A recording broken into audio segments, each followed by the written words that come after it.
Everyone. आज हम पढ़ेंगे प्रीएम्बल के बारे में।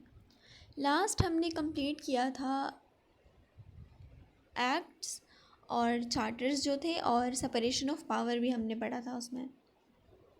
तो आज हम लोग देखेंगे कि एक कॉन्स्टिट्यूएंट असेंबली का फॉर्मेशन कैसे हुआ, कैसे कैसे चीज़ें आगे बढ़ी। तो सबसे पहले हम लोग देखते हैं, सबसे पहले प्रपोज़ल आता है 1934 में, जो कि प्रपोज़ करते हैं एम.एन. रॉय। उसके बाद बात ये होती है कि हमारे इंडिया में एक इंडिपेंडेंट बॉडी चाहिए होगा जो कि कॉन्स्टिट्यूशन को ड्राफ्ट करे। देन 1935 में, मतलब एक साल बाद, कांग्रेस का एंडोर्समेंट होता है, मतलब कि कांग्रेस ने इस आइडिया को अडॉप्ट किया जो कि एम.एन. रॉय ने दिया था, और एक कॉन्स्टिट्यूएंट असेंबली फॉर्म करने की चीज़ें आगे बढ़ाई। देन 1942 में ऑब्जेक्टिव रेजोल्यूशन कॉन्सेप्ट आता है। इसमें था ये कि जो एम.एन. रॉय थे वो एक आइडिया देते हैं कि एक ऑब्जेक्टिव रेजोल्यूशन होना चाहिए जो कि कॉन्स्टिट्यूशन का नींव बने। देन 1946 में कैबिनेट मिशन प्लान आता है, और जो कैबिनेट मिशन प्लान था वही प्रपोज करता है कॉन्स्टिट्यूएंट असेंबली के फॉर्मेशन के लिए, और जो मेंबर्स थे वो इनडायरेक्टली इलेक्टेड रहते प्रोविंशियल लेजिस्लेटिव असेंबलीज़ के। देन कुछ कुछ इवेंट्स हुए थे तो वो हम लोग देखते हैं। सबसे पहले तो 9 दिसंबर 1946 पहला मीटिंग बिठाया जाता है, जिसमें कि डॉक्टर सच्चिदानंद सिन्हा जो है उनको एक टेम्पररी चेयरमैन यानी कि प्रेसिडेंट के लिए चुना जाता है। देन 10 दिसंबर 1946 को एक इलेक्शन होता है जिससे कि एक परमानेंट चेयरमैन मिलता कॉन्स्टिट्यूएंट असेंबली को। देन 11 दिसंबर को, चूँकि जो डॉक्टर सच्चिदानंद सिन्हा है वो एक टेम्पररी चेयरमैन थे, तो 11 दिसंबर 1946 को डॉक्टर राजेंद्र प्रसाद, जो हमारे फर्स्ट प्रेसिडेंट भी हैं इंडियन इंडिपेंडेंस के बाद, वो इसके परमानेंट प्रेसिडेंट बनते यानी कि चेयरमैन। देन 13 दिसंबर 1946 को जो जवाहरलाल नेहरू है वो एक ऑब्जेक्टिव रेजोल्यूशन को इंट्रोड्यूस करते हैं जो कि कॉन्स्टिट्यूशन के प्रिंसिपल को गाइड करेगा। देन 22 जनवरी 1947 को जो ऑब्जेक्टिव रेजोल्यूशन है वो ऑफिशियली अडॉप्ट कर लिया जाता है असेंबली के द्वारा।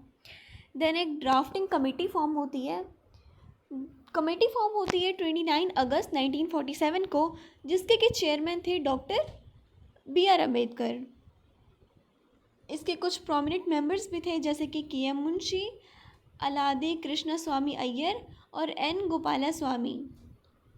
देन हम लोग देखते हैं दिस प्रीएम्बल।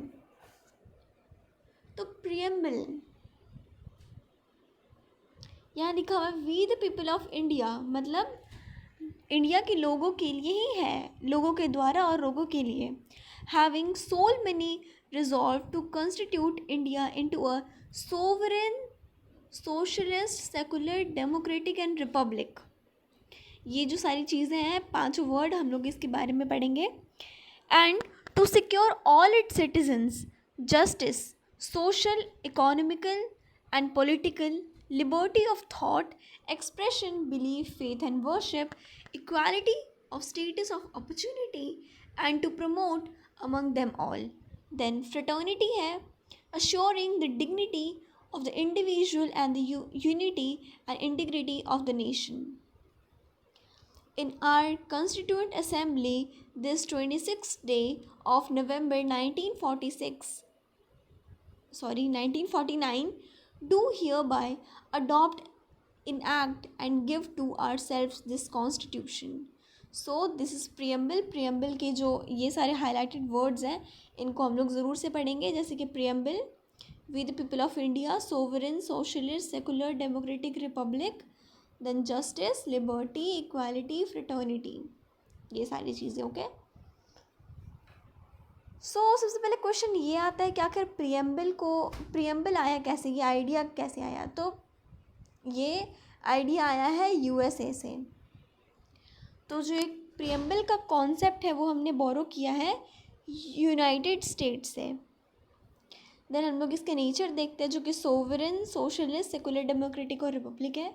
तो सोवरेन का मतलब होता है इंडिपेंडेंट अथॉरिटी, सोशलिस्ट का मतलब होता है इकोनॉमिक इक्वालिटी, एंड सेकुलर का मतलब होता है न्यूट्रल इन रिलीजियस मैटर, कि हम लोग किसी भी रिलीजन को लाइक रैंक वाइज डिवाइड नहीं करेंगे, सारी रिलीजन एक समान मानी जाएंगी। देन डेमोक्रेटिक, जिसका मतलब होता है कि govern by the people. Then republic का मतलब होता है कि जो हेड ऑफ द स्टेट है वो इलेक्शन के द्वारा आएगा, ना कि हेरिडिटी मतलब जैसे एक फैमिली चलते आ रहा है वैसा नहीं होगा, हेरिडिटी नहीं होगा, ये इलेक्शन बेस्ड ही होगा।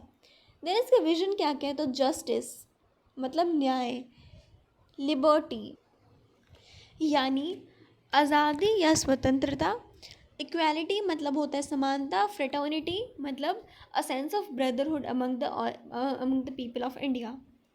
Then source of the constitution, यहाँ जो लिखा हुआ है we the people of India, जो कि सिग्निफाई करता है कि जितने भी लोग हैं वो एक अल्टीमेट सोर्स ऑफ अथॉरिटी है, मतलब मेजर अथॉरिटी लोगों के पास ही है, जो इंडिया के सिटीजन्स हैं उनके पास है। देन इस प्रियम्बल को अडॉप्ट कब किया गया, तो 26 नवंबर 1949 को के.एम. मुंशी इस प्रियम्बल को डिस्क्राइब करते हैं और कहते हैं कि ये एक होरोस्कोप ऑफ कॉन्स्टिट्यूशन है।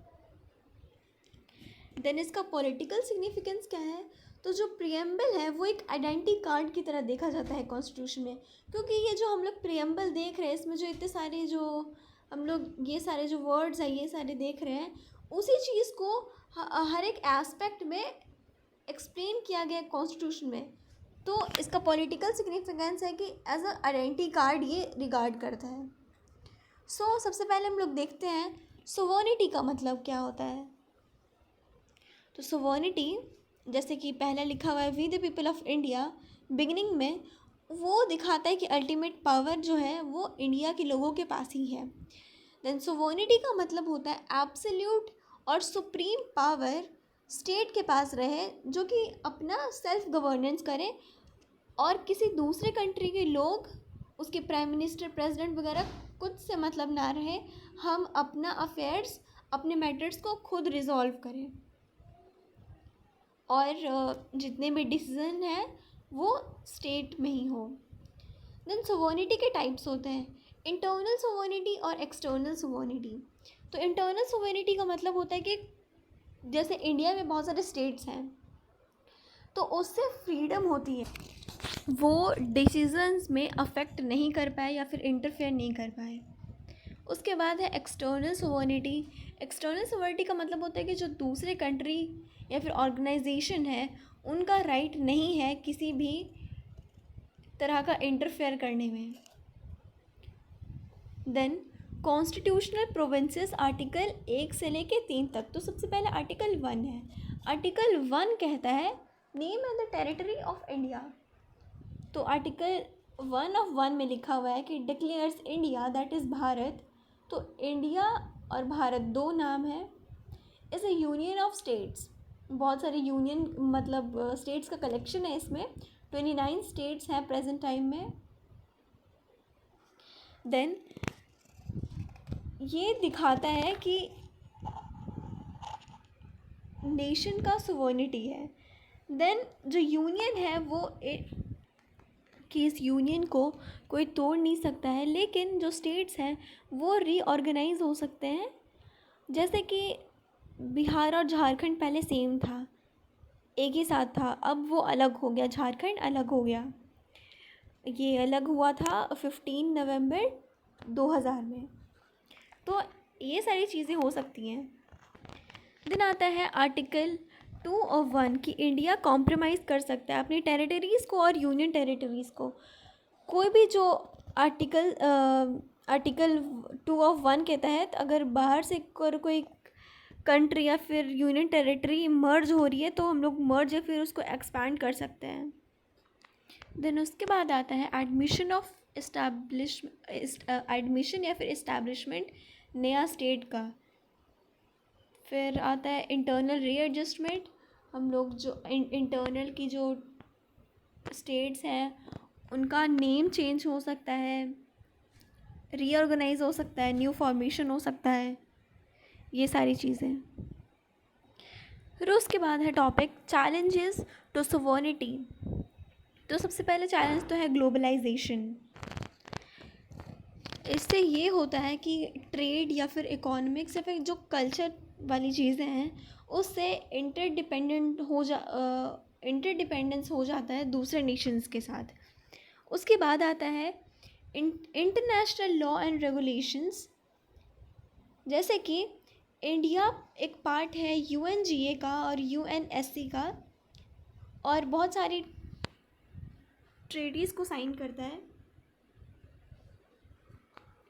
जो कि डोमेस्टिक पॉलिसीज़ को इन्फ्लुएंस भी कर सकते हैं। उसके बाद आता है इंटरनेशनल ऑर्गेनाइजेशंस, जैसे कि आईएमएफ के साथ मेंबरशिप और वर्ल्ड बैंक, इन सारी ऑर्गेनाइजेशन के साथ जो मेंबरशिप ले रहे हैं, इससे इंडिया को सर्टेन इकोनॉमिक स्थितियों से गुजरना पड़ रहा है। सबसे पहले तो है कि एलपीजी मतलब लिबरलाइजेशन,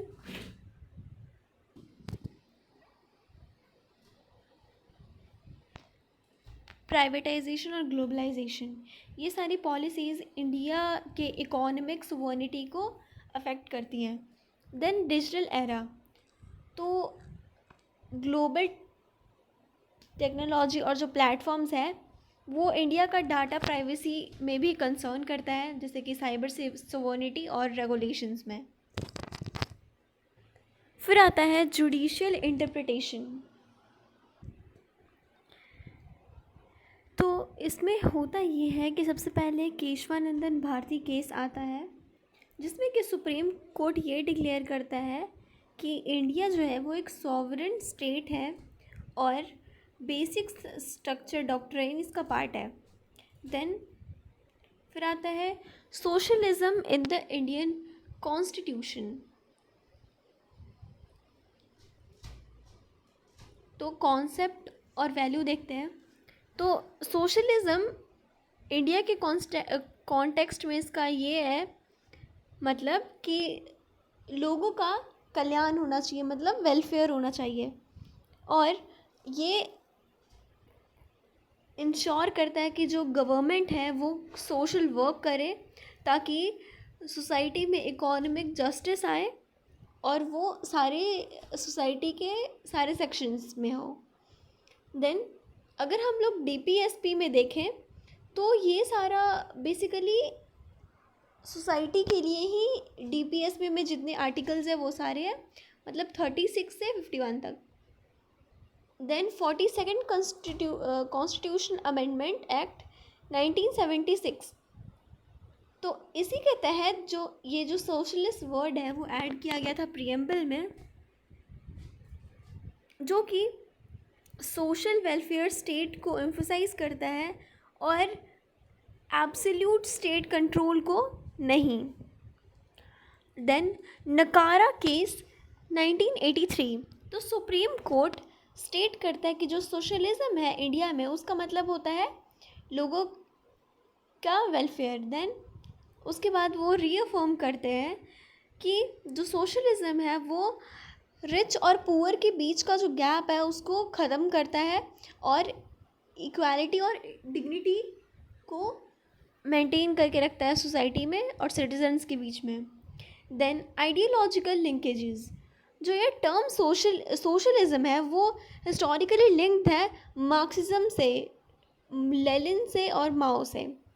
देन एक प्योर सोशलिस्ट आइडियोलॉजी में डिसीजन मेकिंग का जो पावर है वो एक सेंट्रल अथॉरिटी के पास होता है जो कि एक कलेक्टिव ओनरशिप को ही प्रमोट करता है। देन जो इंडिया है वो एक डेमोक्रेटिक सोशलिस्ट मॉडल को फॉलो करता है, जिसमें कि डेमोक्रेटिक गवर्नेंस के साथ साथ उसमें सोसाइटी का वेलफेयर भी जुड़ा हुआ है। देन आता है सेकुलरिज्म। तो ये जो टर्म सेकुलरिज्म है वो आया था 42nd कॉन्स्टिट्यूशन अमेंडमेंट एक्ट 1976 के तहत, और इसका बहुत ज़्यादा वैल्यू है कॉन्स्टिट्यूशन में, हमेशा से रहा है। जो सेकुलरिज्म है वो इंडिया में एक फंडामेंटली डिफरेंट है वेस्टर्न मॉडल से, क्योंकि वेस्टर्न मॉडल में बिल्कुल ही रिलीजन को सेपरेट कर दिया गया है सेकुलरिज्म को, जबकि इंडिया में सबको इक्वल रिस्पेक्ट दिया गया है। तो वेस्टर्न सेकुलरिज्म देखते हैं क्या क्या है। तो separation of states and religion, state को रिलीजन से बिल्कुल ही सेपरेट कर दिया गया है। तो वेस्टर्न सोसाइटीज़ जैसे कि यूएसए हो गया, फ्रांस हो गया, उसमें जो स्टेट और रिलीजन का है वो उसको स्ट्रिक्टली सेपरेट किया गया है। देन इंडिविजुअल रिलीजियस फ्रीडम, इसमें ये है कि जितने भी इंडिविजुअल हैं वो फ्री है कि अपने पसंद का रिलीजन वो प्रैक्टिस कर सकते हैं, उसका प्रोपोगेट कर सकते हैं, प्रोफेस कर सकते हैं, और उनके रिलीजन के इंटरफेयर में कोई नहीं आएगा। देन कोई ऑफिशियल रिलीजन नहीं है स्टेट का। फिर आते हैं हम लोग इंडियन सेकुलरिज्म में। तो इंडियन सेकुलरिज्म में सारे रिलीजन्स को इक्वल रिस्पेक्ट दी गई है। देन रिलीजियस फ्रीडम दिया गया है कि हर एक पर्सन अपने पसंद का जो रिलीजन है उसको प्रैक्टिस, प्रोफेस, प्रोपगेट कर सकता है आर्टिकल 25 के तहत। फिर नो ऑफिशियल रिलीजन है। Then constitutional provisions reflecting secularism. Direct evidence क्या क्या है, तो सबसे पहले तो आर्टिकल 14 जो कि कहता है इक्वालिटी बिफोर लॉ होना चाहिए, और लॉ के तहत सारे पर्सन्स इक्वल हैं, उनका रिलीजन से लेना देना नहीं है, हम लोग तब भी उसको इक्वल रिस्पेक्ट देंगे। देन आर्टिकल 15 ये कहता है कि किसी भी रिलीजन, रेस, कास्ट, सेक्स और प्लेस ऑफ बर्थ के ग्राउंड पे डिस्क्रिमिनेशन नहीं होना चाहिए। देन आर्टिकल 16 है इक्वल अपॉर्चुनिटी देना चाहिए। देन 25 to 28 गारंटी करता है right to freedom of religion. Article 25 में ये है कि हम लोग किसी भी रिलीजन का प्रैक्टिस कर सकते हैं, प्रोपोगेट कर सकते हैं। देन आर्टिकल 26 है कि हम लोग मैनेज कर सकते हैं अपने रिलीजियस अफेयर्स। आर्टिकल 27 में ये लिखा हुआ है कि किसी भी रिलीजन को प्रमोट करने के लिए हमें किसी को भी टैक्स देने की कोई ज़रूरत नहीं है। देन आर्टिकल 28 में लिखा हुआ है कि अगर कोई भी रिलीजियस इंस्टीट्यूशन चल रहा है तो उसको अटेंड करना या फिर उसको ना अटेंड करना एक इंडिविजुअल का खुद का डिसीज़न होना चाहिए, इस पर कुछ भी दूसरा कोई इंस्ट्रक्शन नहीं दे सकता है।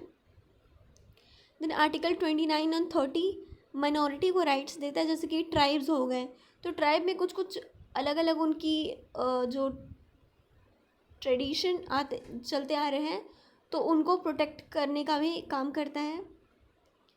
देन की issues and challenges in Indian secularism. तो सबसे पहले है इक्वालिटी वर्सेस इक्विटी। इक्वालिटी ये कहता है कि सबको समान अधिकार मिलने चाहिए, जैसे कि ये चीज़ है, ठीक है, सबको समान, मतलब कि यहाँ पे एक है, यहाँ पे एक है, यहाँ पे एक है, ठीक है, तीनों में बराबर है, ठीक है। और यहाँ पे अगर हम लोग इक्विटी देखें तो इक्विटी ये कहता है कि अगर ये चीज़ है, ठीक है, तो अगर कोई पर्सन 1 है, अगर उसका जो पॉपुलेशन है वो कम है, पॉपुलेशन अगर कम है तो हम लोग उसको ऐसे एक बेंच प्रोवाइड कर देंगे, मतलब कि कुछ चीज़ें प्रोवाइड करेंगे ताकि वो भी वहाँ पे फिट हो पाए। देन जिसको कम ज़रूरत है उसको छोटी देंगे। देन जिसको ज़रूरत नहीं हो उसको हम लोग कोई भी इक्विटी नहीं देंगे। तो इक्वालिटी और इक्विटी आ जाता है यहाँ पे। तो जो आर्टिकल 25 है वो तो रिलीजियस फ्रीडम देता है, और आर्टिकल जो 14 है वो इक्वलिटी बिफोर लॉ का चीज़ें और वहीं आर्टिकल 13 में माइनॉरिटी को राइट्स मिल जाती हैं। तो ये चीज़ में हमेशा एक टेंशन बना हुआ रहता है, जो कि इसमें है कि अगर वो सबका कहना ऐसा रहता है कि अगर सबको अगर इक्वली ट्रीट किया जाता है तो फिर माइनॉरिटीज़ को स्पेशल ट्रीटमेंट क्यों, ऐसी चीज़ें। फिर कॉन्स्टिट्यूशनल कॉन्फ्लिक्ट्स आ जाते हैं, जैसे कि आर्टिकल 14 आर्टिकल 25 में कॉन्फ्लिक्ट आ जाता है। जैसे कि हम लोग एग्जांपल लेते हैं मैरिज का, तो मुस्लिम मैरिज में 4 शादियां अलाउड होती हैं, लेकिन 4 शादियां ऐसा नहीं है कि कोई करता नहीं है। रियरली हो सकता है कि कुछ लोग करते हों, तो ऐसे अगर दूसरे रिलीजन्स के लोग बोले कि नहीं नहीं ऐसा इक्वालिटी अगर होना चाहिए तो वो कर सकते हैं, तो हम लोग को भी करने दीजिए। या फिर हिंदुइज़्म में जो फ्लैग्स वगैरह मंदिर ये सब है, अगर कुछ भी चीज़ें हैं तो अगर दूसरे रिलीजन के बोले कि हम ये करें, तो इसमें कॉन्फ्लिक्ट हमेशा होता रहता है। उसके बाद आता है सुप्रीम कोर्ट का इस पे इंटरप्रिटेशन क्या है। तो जो जुडिशरी है वो इसमें की रोल निभाता है। जैसे कि एक शिरूर मठ केस आया था, जिसमें कि जो सुप्रीम कोर्ट है, ये ऐसी का मतलब है सुप्रीम कोर्ट, वो ये अब सुप्रीम कोर्ट ने ये डिसाइड किया कि जो इस्लाम रिलीजन है, इस्लाम रिलीजन में जो मॉस्क है वो एक एसेंशियल पार्ट नहीं है। तो इसमें ये है कि जो सुप्रीम कोर्ट है वो किसी भी रिलीजन का एसेंशियल प्रैक्टिसेस को बता सकती हैं, और जो एसेंशियल चीज़ें हैं वही रहेंगी, बाकी जो नॉन एसेंशियल चीज़ें हैं उनको हम लोग कॉम्प्रोमाइज़ भी कर सकते हैं। फिर आता है डेमोक्रेटिक एंड रिपब्लिक फीचर्स। तो यूके में क्या है, यूके में है डेमोक्रेटिक है लेकिन वो रिपब्लिक नहीं है। तो इसमें है कि जो स्टेट का हेड है वो एक मोनार्क होगा, मतलब एक हेरिडिटी पोजीशन होगी, इलेक्शन से नहीं। फिर आता है हेड ऑफ गवर्नमेंट, जो कि है एक प्राइम मिनिस्टर इलेक्टेड होंगे वो। देन पार्लियामेंट सोवर्निटी, पार्लियामेंट को उसमें सुप्रीम पावर दी गई है, और नो रिटन कॉन्स्टिट्यूशन है उसमें, जैसे कि यूएस या इंडिया में रिटन कॉन्स्टिट्यूशन में, यूके में ऐसा कुछ नहीं है। देन देखते हैं rights, subject to the will of the parliament, parliament के अकॉर्डिंग ही राइट्स को अवेल किया जाएगा। देन अकाउंटेबिलिटी, जो गवर्नमेंट है वो पीपल और पार्लियामेंट को ही अकाउंटेबल रहेंगी। देन है यूएसए में रिपब्लिक है, उसमें हेड ऑफ द स्टेट और गवर्नमेंट दोनों रोल्स निभाते एक इलेक्टेड प्रेसिडेंट ही। देन कॉन्स्टिट्यूशनल सुप्रीमेसी वहाँ पे है, कॉन्स्टिट्यूशन को वहाँ पे हाईएस्ट माना गया है। देन इंडिविजुअल राइट को यहाँ पे प्रोटेक्ट किया गया है। अकाउंटेबिलिटी इसमें भी है, जो प्रेसिडेंट है वो डायरेक्टली अकाउंटेबल होगा पीपल को। देन हम लोग देखते हैं इंडिया में डेमोक्रेटिक और रिपब्लिक दोनों हैं, यूके और यूएस दोनों का के थोड़े थोड़े मेरिट वाली चीज़ें ली गई हैं। जैसे कि head of the state president होगा, जो कि इनडायरेक्टली इलेक्टेड रहेंगे। Then head of the government होंगे प्राइम मिनिस्टर, जो कि पीपल के रिप्रेजेंटेटिव से इलेक्ट होंगे। देन कॉन्स्टिट्यूशनल सुप्रीमेसी इसमें भी है, फिर राइट्स को भी प्रोटेक्ट किया गया है। तो ये सारी चीज़ें हैं। देन आता है जस्टिस एंड लिबर्टी। तो justice according to Plato, justice को वो ऐसे डिफाइन करता है कि जस्टिस क्या है, तो जस्टिस एक हैप्पीनेस है, ऑब्जेक्टिव ऑफ लाइफ है हमारा हैप्पीनेस, खुश रहना। Justice in a person's come from the cultivation of virtues and doing one's assigned work without interference।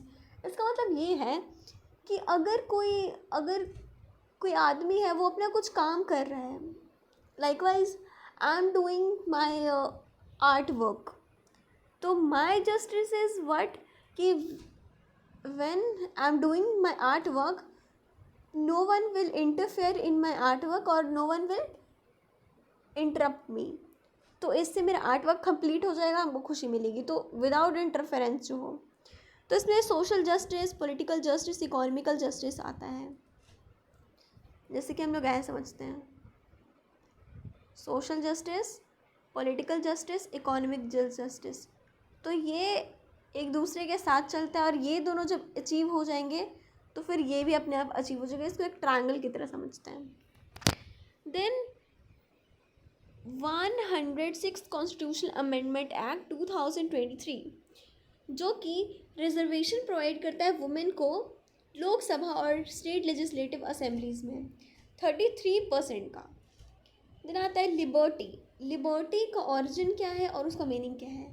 Liberty एक लाइबर वर्ड से आया है। लाइबर का मतलब होता है जो कि एक्सीलेंस को सीख करने के लिए है, और वो free from the external like perks और everything.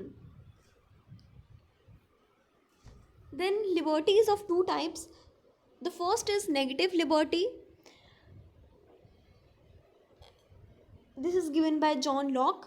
Negative liberty in the sense what? Freedom from interference. Like I had given you example of the artwork, that in the tenure of my artwork no one will interfere. Then this would be called liberty for myself. Okay. So first is freedom from interference. Nobody should interfere. Then second is the state should not restrict individual actions unless necessary. Like if a person, okay, I will give you examples. Like if I am in my home, I can do whatever I want. I can sit wherever. So if I am sitting in my room of my home, nobody is going to interrupt that why you are sitting here or anything like that.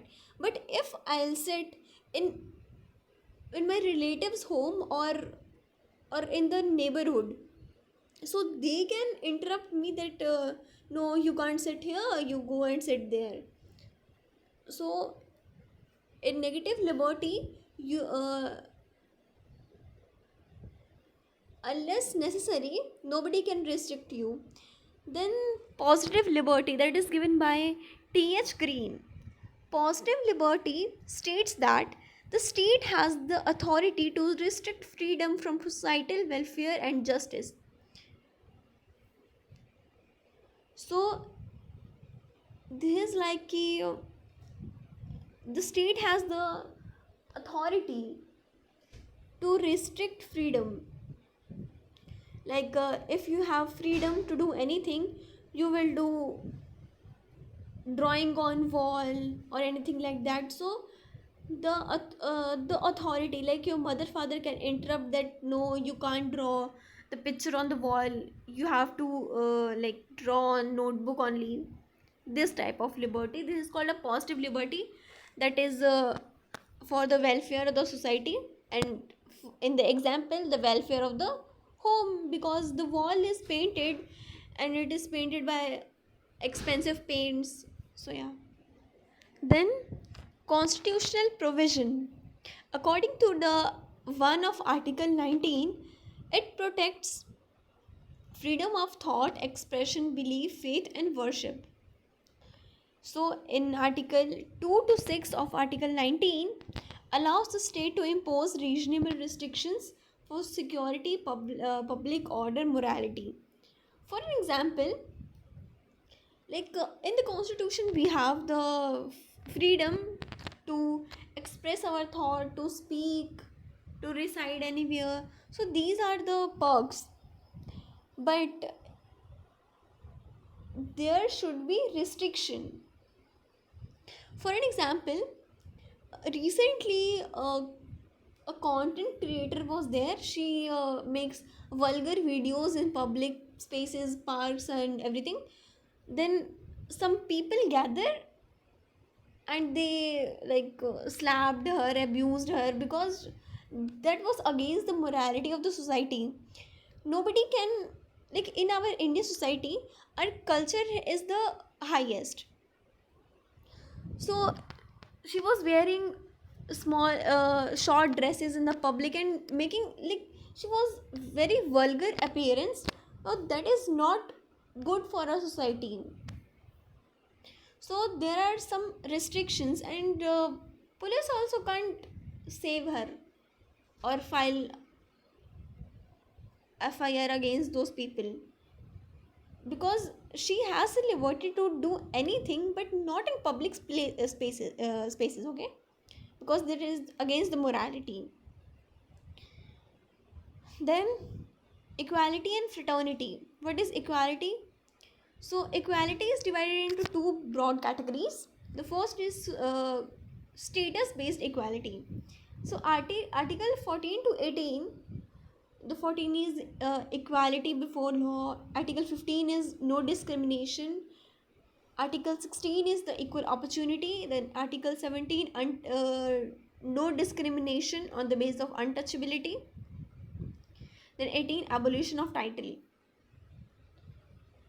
So according to B.R. Ambedkar, everyone, like human, should be treated as human regardless of caste, gender, etc. Every person should be treated equally. There shouldn't be any discrimination in the basis of their gender, their skin color, their status, their economical status, rich, poor. There should be no discrimination. Then equality of opportunity, that is written in the article 16. So first, reduce disparity in income, equal income for equal work, provide equal access to livelihood.